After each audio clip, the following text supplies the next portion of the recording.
Assalamualaikum warahmatullahi wabarakatuh. Alhamdulillah. Alhamdulillahillazi arsala rasulahu bil huda wa dinil haq liyuzhirahu 'ala dini kullihi wa law karihal kafirun.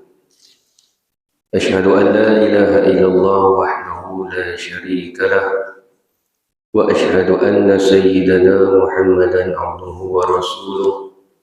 Allahumma salli wa sallim ala sayyidina Muhammad wa ala alihi wa ashabihi wa man tabi'ahum bi ihsanin ila yaumiddin.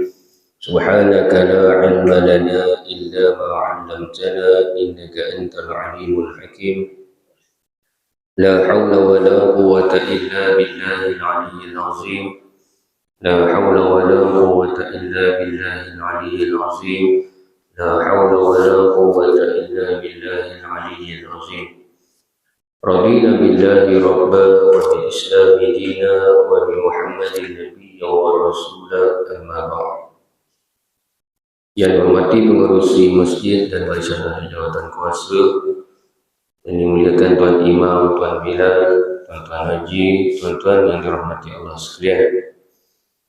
Alhamdulillah, bersyukur kita kepada Allah Subhanahu wa taala kerana pada malam ini diberikan kita kesempatan untuk kita bersama-sama di dalam majlis ilmu. Kena pula malam ni 1 hari bulan. Jarang ni kuliah 1 hari bulan. Dapat pula 1 hari bulan, 1 hari bulan 6. Kita dah separuh tahun. Dan Johor pun dah berubah dun hari ni. Johor dah berubah dun. Tak lama lagi pilihan raya negeri dah. Yang ubah petang tadi. Jadi lepas ni akan ada pilihan raya lah. Baik, insyaAllah malam ini kita sama-sama lihat kitab Fiqhus Shalah, yakni memahami ibadat sembahyang.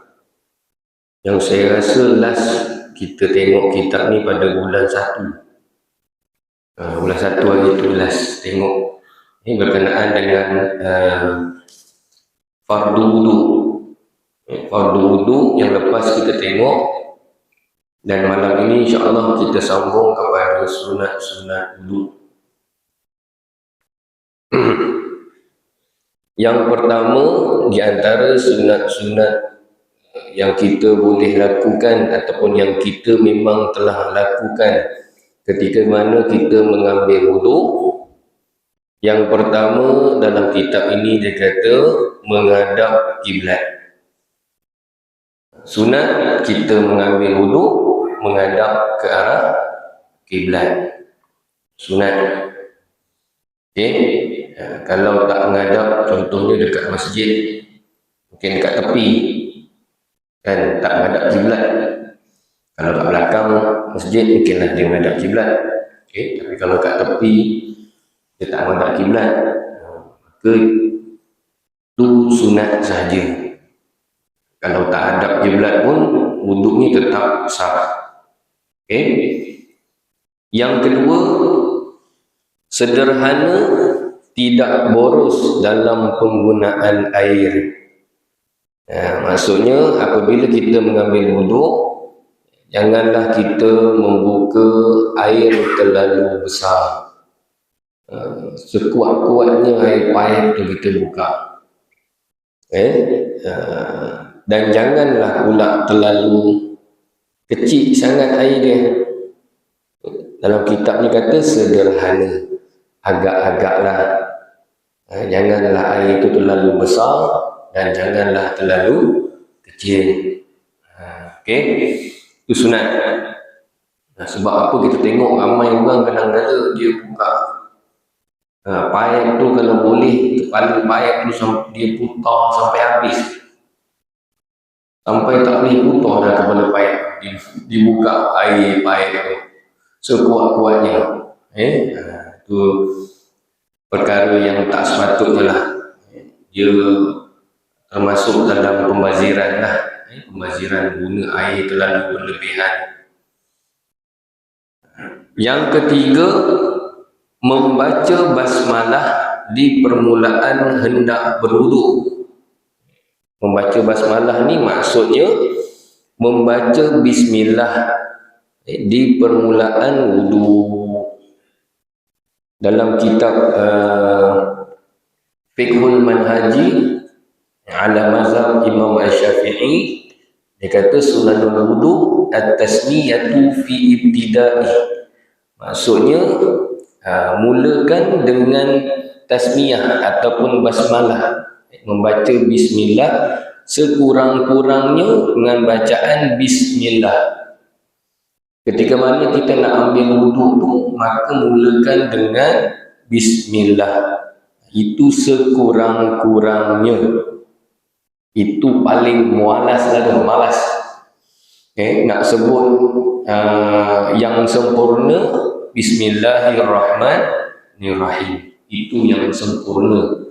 Nak sebut bismillahirrahmanirrahim pun susah.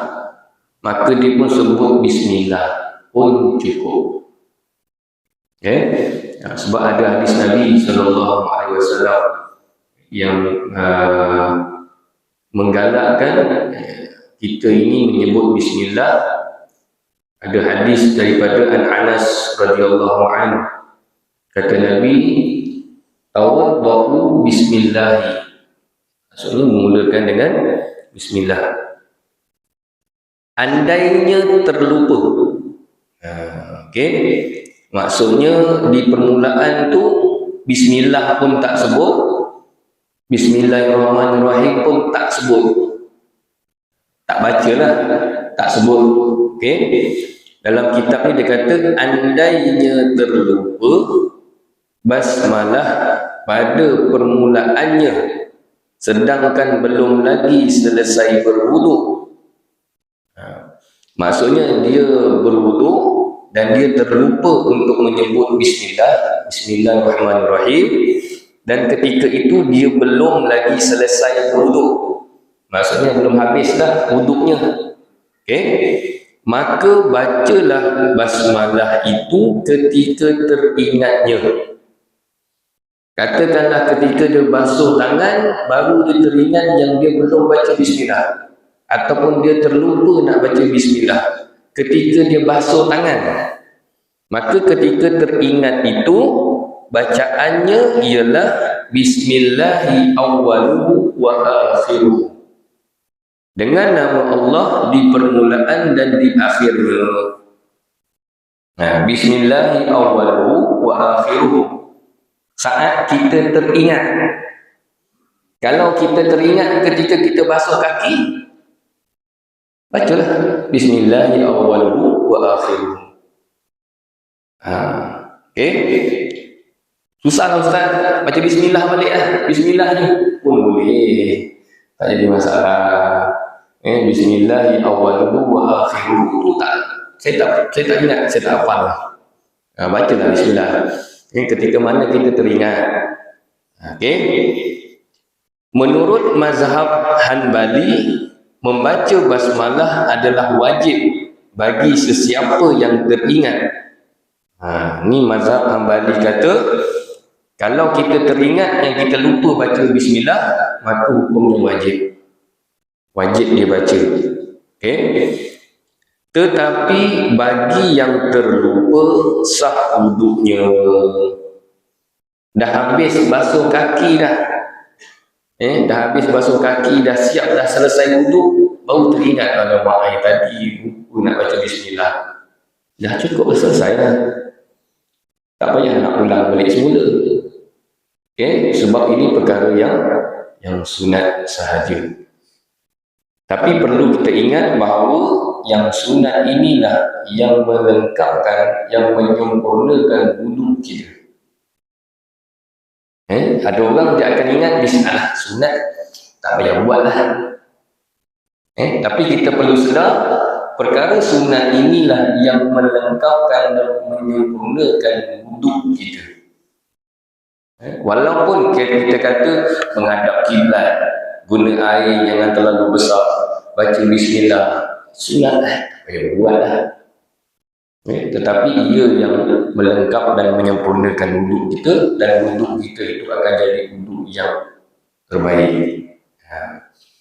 Kemudian selepas membaca basmalah, sunat pula membaca, ni malam ni banyak doa-doa je tuan-tuan. Alhamdulillahi alal islami wa ni'mati, alhamdulillahillazi ja'ala ma'i tahura wal islama nura. Ini doa yang kita boleh baca ketika selepas kita membaca bismillah. Baca bismillah pun lupa. Macam mana nak baca doa ni? Ini tuan-tuan, ini kita sama-sama kongsi. Kalau tuan-tuan rasa tak boleh nak baca ataupun memang tak hafal, ya waste je dah. Kan? Jangan jadikan satu benda ni macam satu beban pula. Kan? Ustaz ni malam ni apa sahaja cerita semua nak baca doa. Mana boleh kan? Contoh, ini kita kongsi. Kalau tuan-tuan rasa nak baca, saya boleh bagi doa dia. Kalau tak nak, dah buat macam sekarang ni rasa dah puas hati, duduk kita tu dah okey lah. Ini sekadar ilmu saja. Baik, kemudian Imam Al-Ghazali telah menambah lagi dengan doa ini selepas doa-doa tadi. Nampak? Ulama-ulama ni tuan-tuan, dia ambil wuduk, bukan dia baca bismillah je, dia doa, kemudian doa disambung lagi pula. Kita ni bismillah cukup lah. Tapi kalau nak juga doa yang disambung oleh Imam Al-Ghazali, Rabbi a'udzubika min hamazati syayatin wa a'udzubika Rabbi an yahdurun. Ini ayat Al-Quran, surah Al-Mu'minun. Pun boleh baca. Panjang kan? Panjang sangat Ustaz, tak boleh lah. Saya pilih bismillah. Bismillah pun bismillah lah, tak kisah. Kalau tuan-tuan rasa nak baca doa ni nanti, minta kat saya, nanti saya bagi. Kalau nak lah.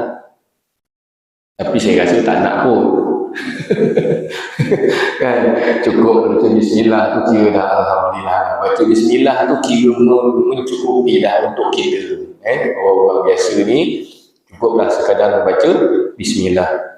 Janganlah sampai tak baca langsung. Di permulaan kita nak ambil wuduk tu, mulakan dengan Bismillahirrahmanirrahim. Baik. Kemudian yang keempat, berdoa bagi anggota-anggota wuduk. Ni tuan-tuan, dalam kitab ini dia ada terangkan kepada kita, kalau kita basuh muka, apa doa dia? Basuh tangan, apa doa dia? Setiap anggota wuduk yang kita basuh, ada doa yang diajarkan kepada kita untuk kita baca. Tuan-tuan baca tak? Tak. Sebab apa? Sebab kita masuk tangan, selesai kan? Tapi dalam kitab dia ada ajar kepada kita, setiap basuhan anggota-anggota wuduk kita itu ada doa yang kita boleh sertakan sekali.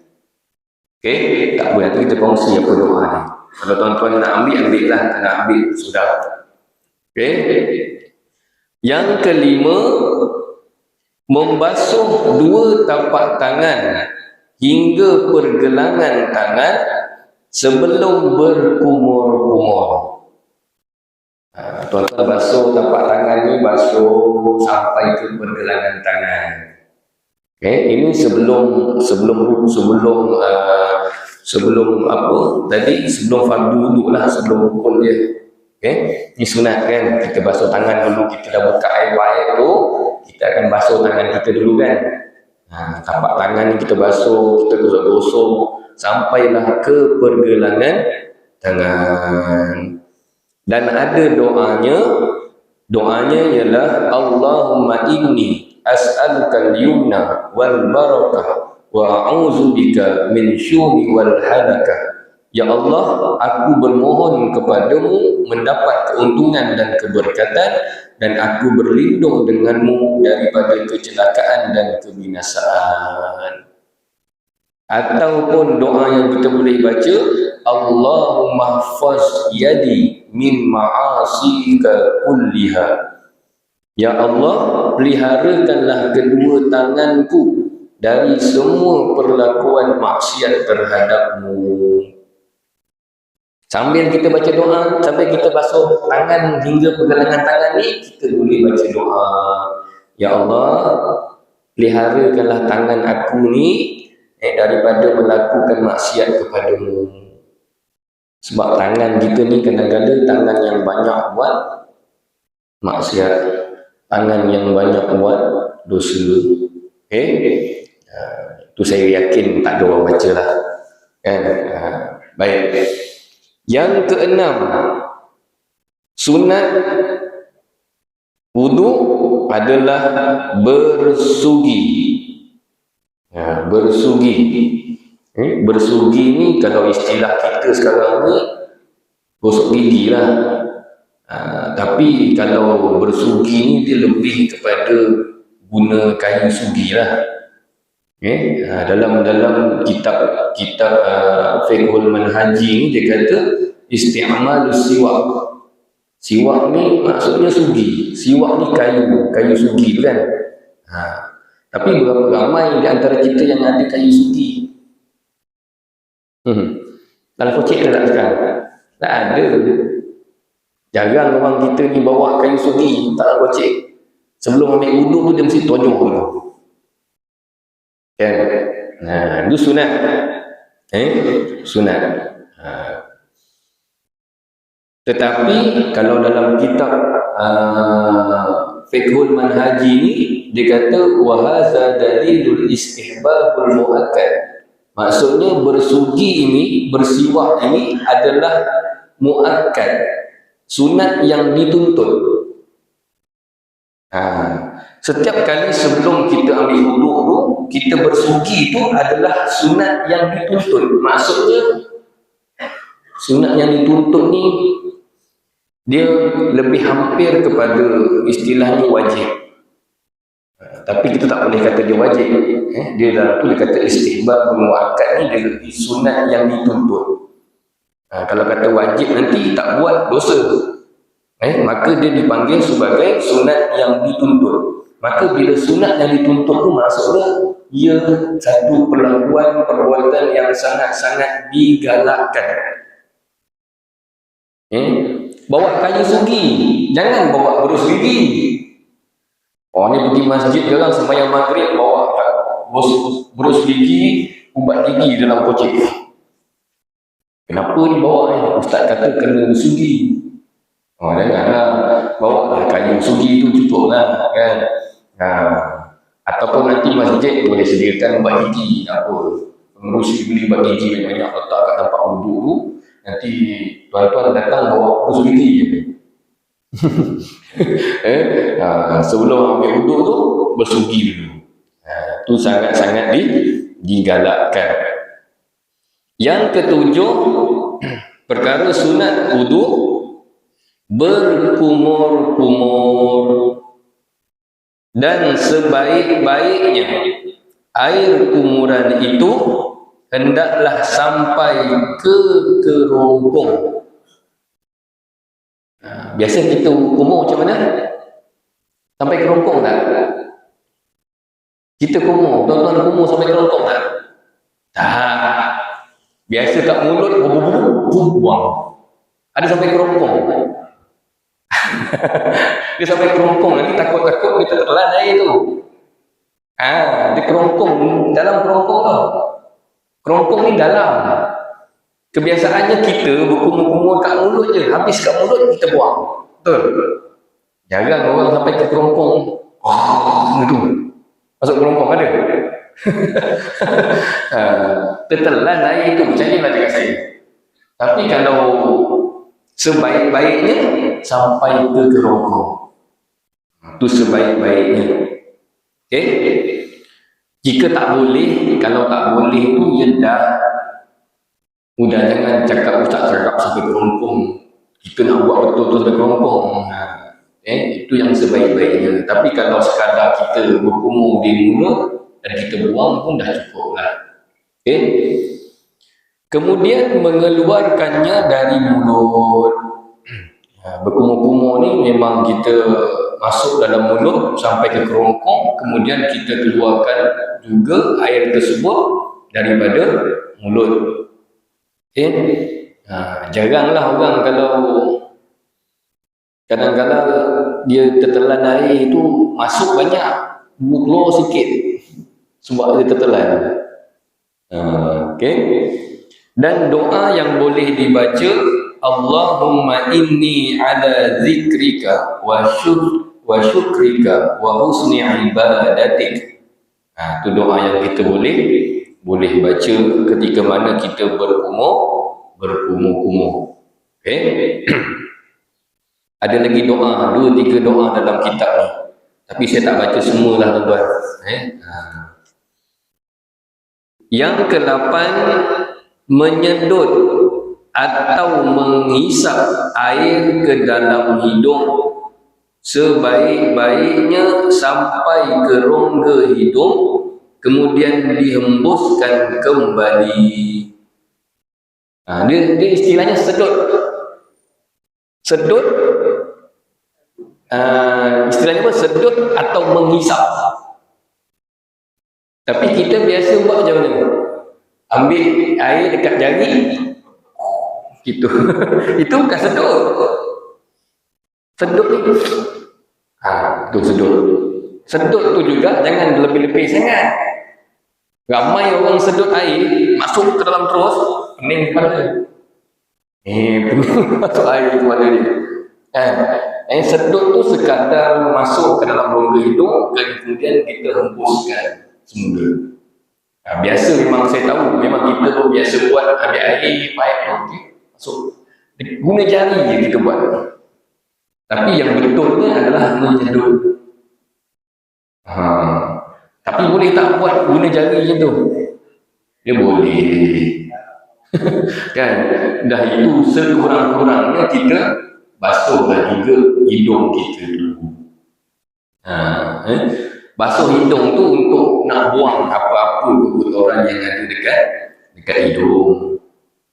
Supaya nanti ketika mana sembahyang, taklah kerjanya saya nak korek hidung saja. Ambil wuduk tu, bersihkan hidung tu, bersihkanlah. Apa-apa yang ada kat hidung tu keluarkan. Janganlah waktu sembahyang kan sibuk korek kan? Sebab tu sunat.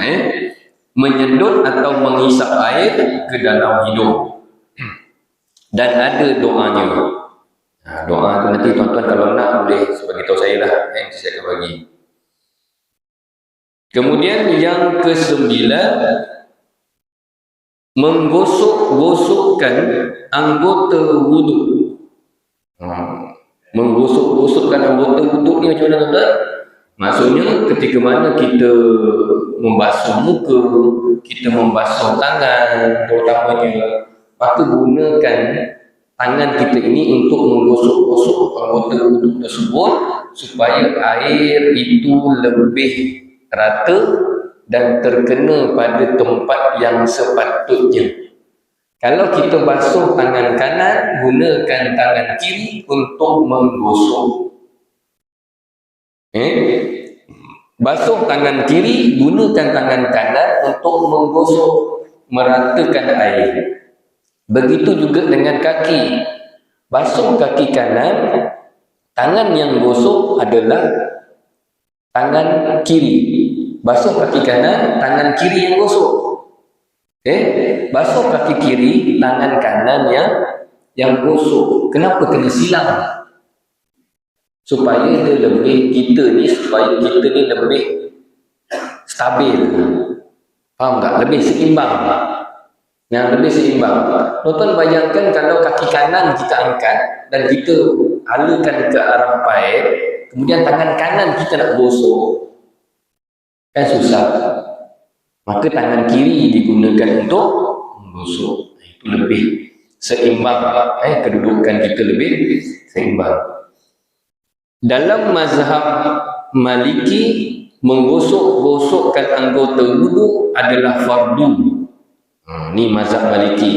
Tapi kita mazhab Syafi'i disunat. Kemudian yang ke-10, berturut-turut, iaitu mualah, membasuh anggota-anggota wudu.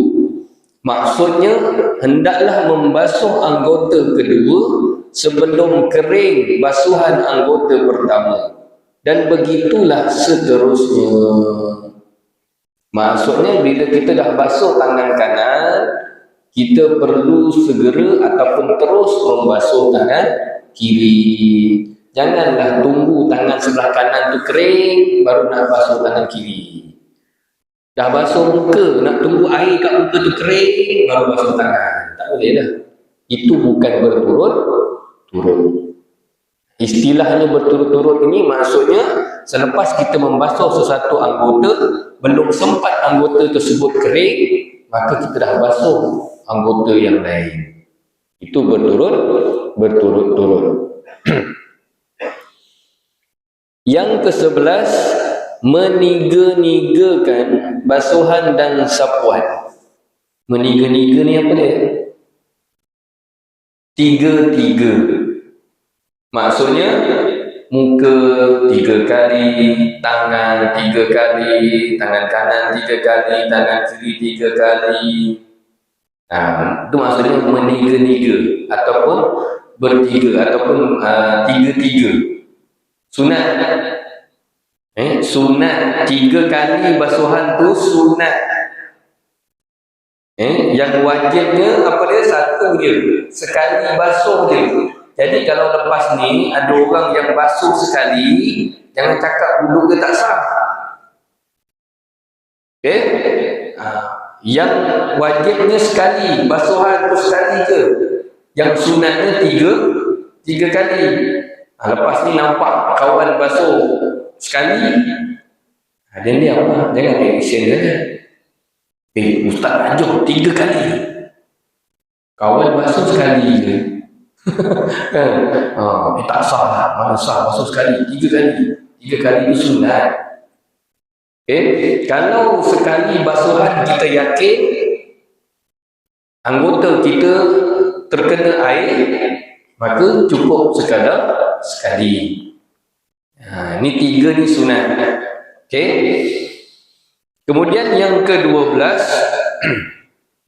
melebihkan sedikit had atau kawasan basuhan atau sapuan anggota daripada batas fardunya.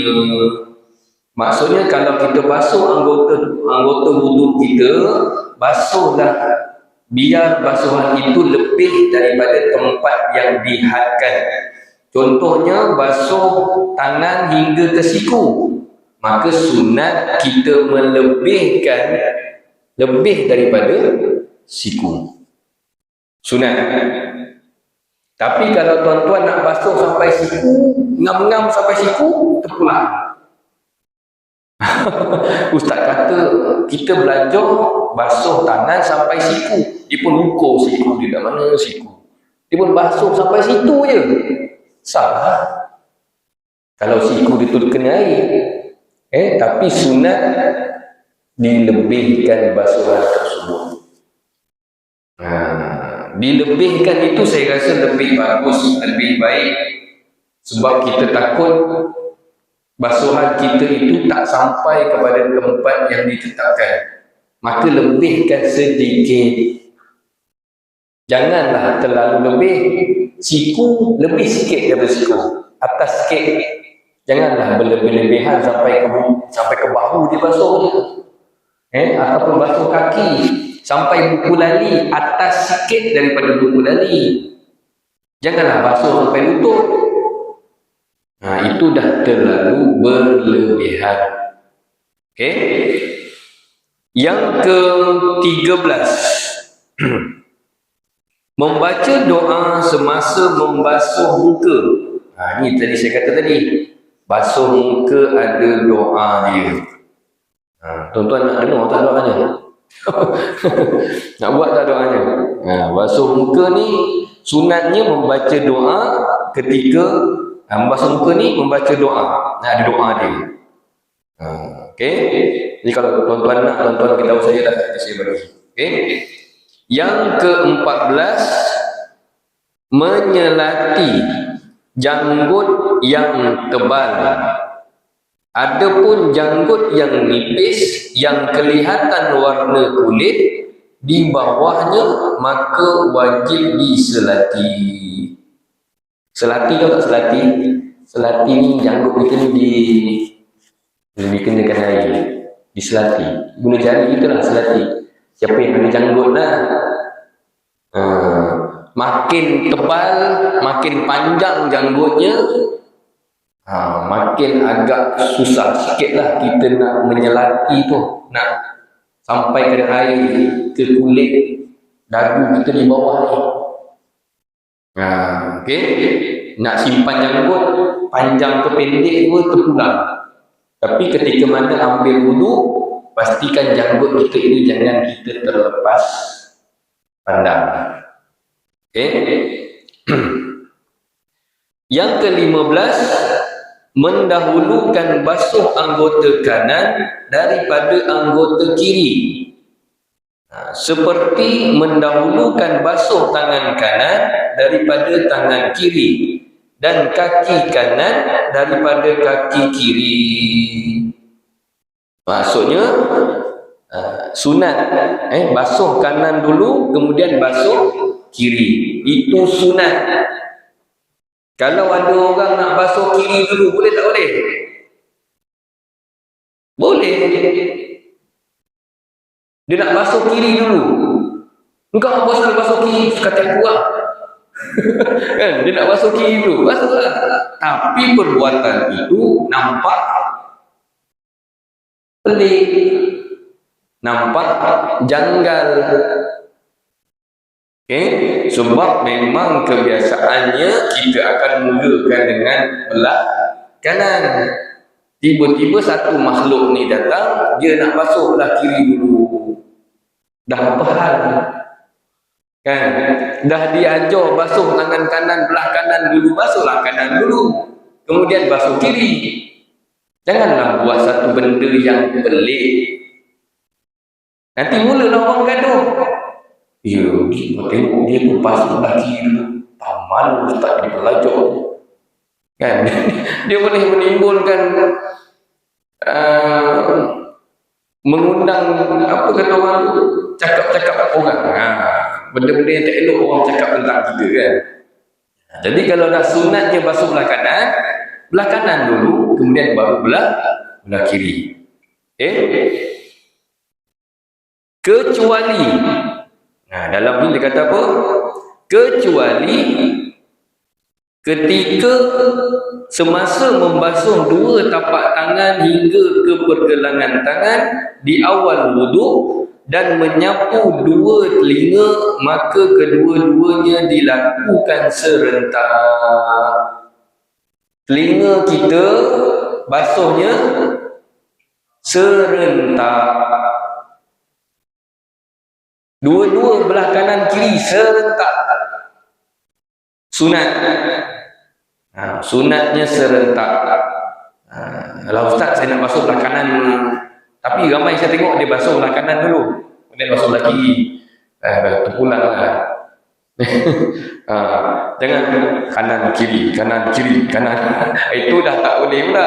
Basuh, kalau nak basuh kanan 3 kali, baru basuh kiri 3 kali. Kalau nak dibuat macam itulah, tak perlulah kanan kiri.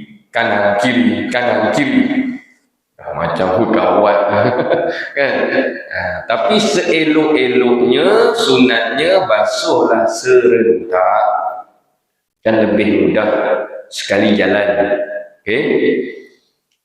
Kemudian yang ke-16, membaca doa semasa membasuh tangan kanan. Ini kalau tuan-tuan nak, nanti saya beritahulah. Yang ke-17, membaca doa semasa membasuh tangan kiri. Ada doa dia juga. Nanti saya yakin orang tak nak ni.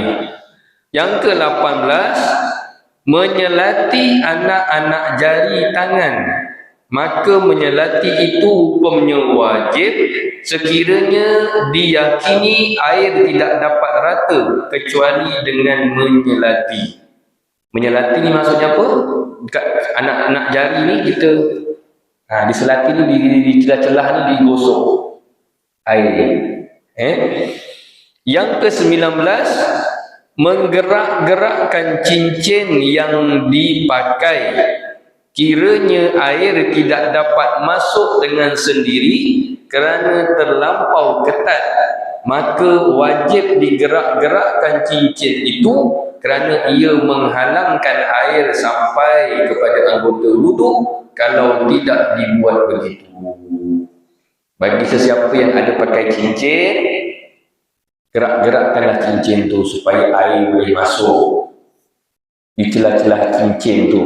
Takut kalau cincin tu terlalu ketat, air tak boleh masuk, dah jari kita ni tak kena air.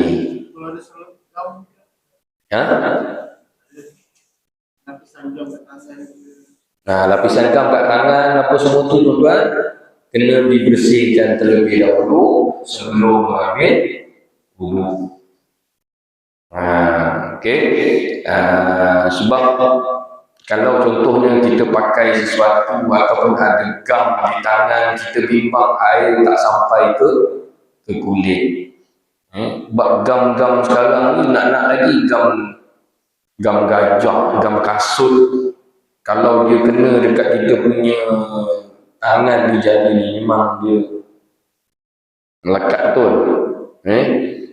Maka kena bersihkan terlebih dahulu sebelum kita mengambil wuduk. Ditakuti sebab takut air tak sampai, maka wuduk kita tak sah dan sembahyang kita juga tak sah.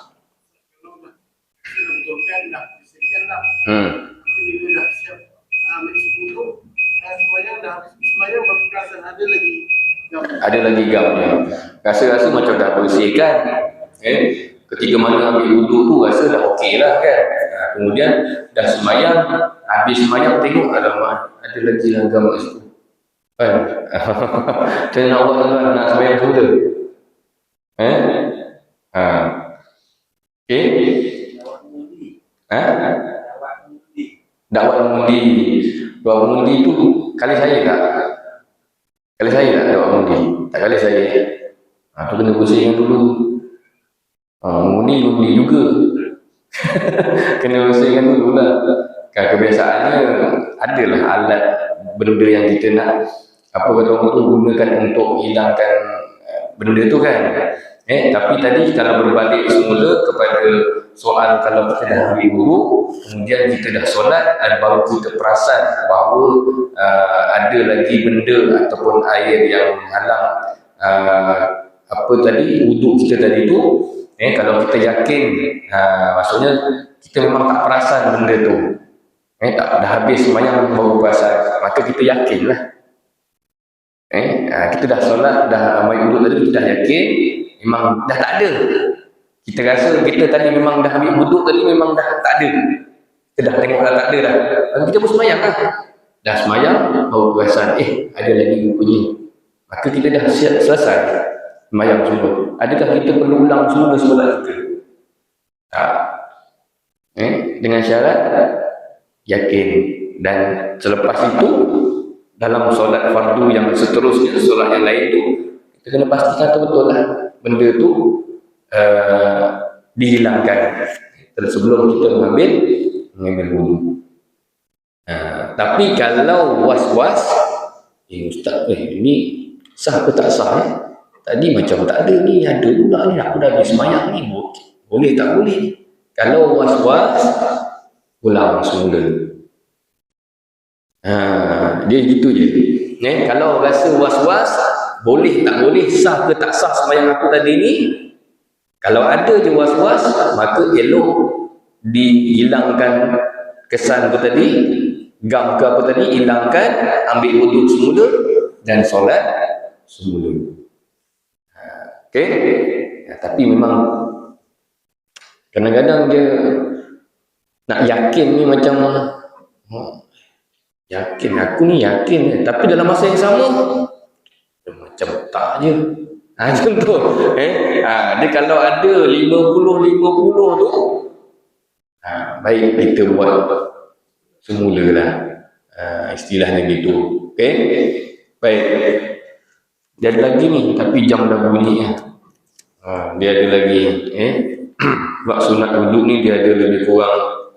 Kalau dalam kitab ni, tadi kita baru sampai kepada nombor 19.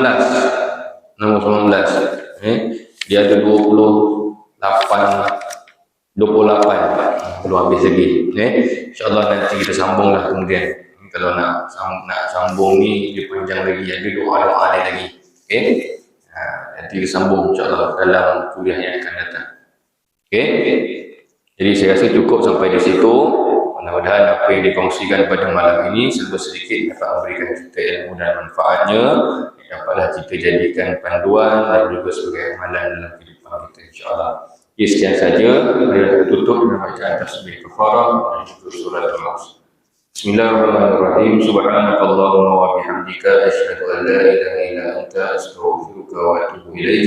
Bismillahirrahmanirrahim. Wal 'ashr innal insana lafi khusr illa allazina amanu wa 'amilus solihati wa tawassaw bil haqqi wa tawassaw bis sabr. Wabillahi taufiq wal hidayah. Wassalamualaikum warahmatullahi wabarakatuh.